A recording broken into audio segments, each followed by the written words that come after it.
Hello दोस्तों, आज के इस वीडियो में हम लोग जानेंगे WHRV वॉलर कैसे ऑपरेट करें डीसीएस से। जैसा कि आप ये देख सकते हैं, एक डीसीएस स्क्रीन है, इसमें 4 WHRV वॉलर एक ही स्क्रीन पर ऑपरेट हो रहे हैं।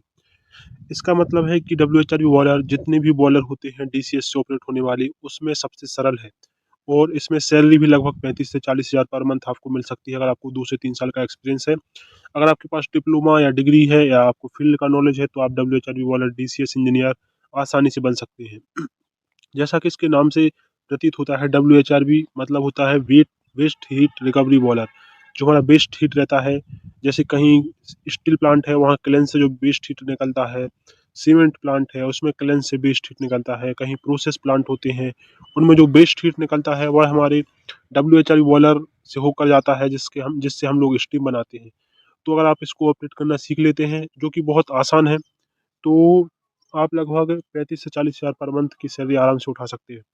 इसमें कुछ नहीं रहता, क्योंकि हमारा जो हीट सोर्स है वो हमारी कंट्रोल में नहीं रहता। इसलिए हमारे हाथ में सिर्फ WHRV जैसे इस बॉयलर है।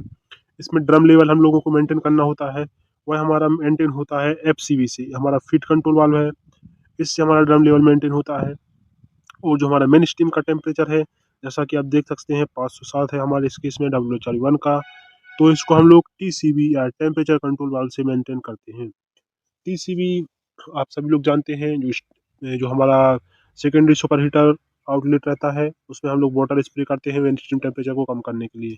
और हमारा FCV है, फीड कंट्रोल स्टेशन या फीड कंट्रोल वाल्व, वह हमारा, इसमें हम लोग ड्रम लेवल का सेट पॉइंट डाल के रखते हैं, तो यह भी ऑटो में ऑपरेट होता है।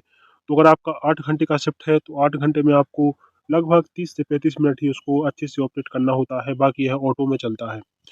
तो दूसरा क्वेश्चन है, इसको हम लोग कैसे इस फील्ड में जाएँ? जैसे कि बहुत सारी वैकेंसी निकलती हैं WHRV वाला DCS इंजीनियर की, अगर आप व्हाट्सएप ग्रुप से जुड़े हैं, तो बहुत सारी वैकेंसी आपको मिल जाएँगी। अगर नहीं जुड़े हैं, तो आप मुझे कमेंट सेक्शन में बताएँ, मैं आपको बहुत सारी ऐसी वैकेंसी हैं जो WHRV वाला DCS इंजीनियर की रिक्वायरमेंट है।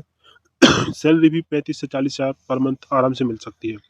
तो मैंने जैसा आपको बताया, इसमें सिर्फ 2 चीज़ें ऑपरेट करने के लिए रहती हैं। एक रहती है FCV, जो हमारे ड्रम लेवल को मेंटेन करता है, और एक रहता है TCV, जो हमारा टेम्परेचर को मेंटेन करता है मेन स्ट्रीम लाइन का। ये सभी बॉलरों का सेम है, FCV यहाँ पर भी है, यहाँ पर भी है, यहाँ पर भी है, TCV यहाँ पर भी है, यहाँ पर भी है, यहाँ पर भी है।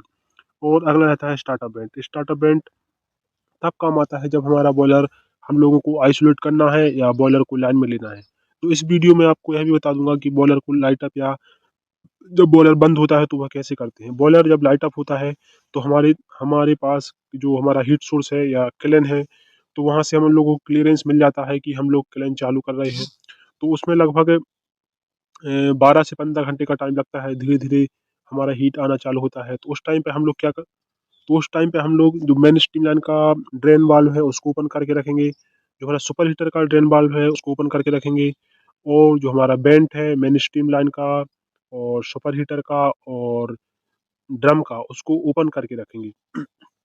तो फिर जो हमारा स्ट्रीम ट्रैप है उसको बाईपास करके रखते हैं, जो MSSB है वह क्लोज रहता है। जो फीड कंट्रोल स्टेशन है वह भी आइसोलेट रहता है, ड्रम लेवल लगभग 45% तक ले लेते हैं। उसके बाद जब हमारा ड्रम लेवल धीरे-धीरे बढ़ने लगता है, तो उसको CVD, IVD के थ्रू ड्रम लेवल को मेंटेन करते हैं। जैसे हमारा टेम्परेचर बढ़ता है, बॉयलर इनलेट का टेम्परेचर है, एक जो हमारा हीट सोर्स है, केल्विन है हमारे इस केस में, तो उसके थ्रू हम लोग मेंटेन करते हैं। जैसे इसमें है 693 डिग्री सेल्सियस, तो ये टेम्परेचर धीरे-धीरे बढ़ने लगता है, 400-500 तक आता है। तो हमारे जो बॉयलर का जो मेन लाइन का टेम्परेचर है और जो प्रेशर है, वह भी बढ़ने लगता है। इस केस में हम लोग स्टार्टअप वेंट को ओपन करके रखते हैं। स्टार्टअप वेंट ओपन रहेगा, तो हमारा जो वाटर का सर्कुलेशन है, वह होता रहेगा। और फिर जब हमारा प्रेशर लगभग, इस केस में मेरा 85 है, तो हम लोगों का लगभग 80 केजी प्रेशर आ जाता है, और मेन स्ट्रीम लाइन का टेम्परेचर 480 के ऊपर आ जाता है।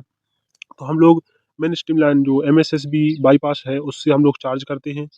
चार्ज करने के बाद जैसे हमारा लाइन चार्ज हो जाता है, तो हमारा जो कॉमन हेडर रहता है सभी वालों का, उससे हम लोग कनेक्ट कर देते हैं। इतना ही रहता है लाइट अप के टाइम, इसमें ज़्यादा कुछ रहता नहीं है, जैसा कि मैंने बताया। और जब हमारा बॉयलर बंद होता है, तो उस टाइम पे कुछ नहीं रहता, केल्विन हमारा बंद कर देता है। धीरे धीरे हम लोगों का टेम्परेचर प्रेशर डाउन जाने लगता है। जैसे टेम्परेचर 480 के नीचे आता है, तो हम लोग उसको MSSB को बंद कर देते हैं और स्टार्टअप बैंड को ओपन करके रखते हैं। सुपर हीटर का ड्रेन ओपन करके रखते हैं, मेन स्ट्रीम लाइन का ड्रेन ओपन करके रखते हैं। और जो हमारा बेंट है वो जैसा कि सभी लोगों को पता है, 2.5 केजी प्रेशर आने पर हम लोग ड्रम का और सुपर हीटर का बेंट ओपन कर देते हैं।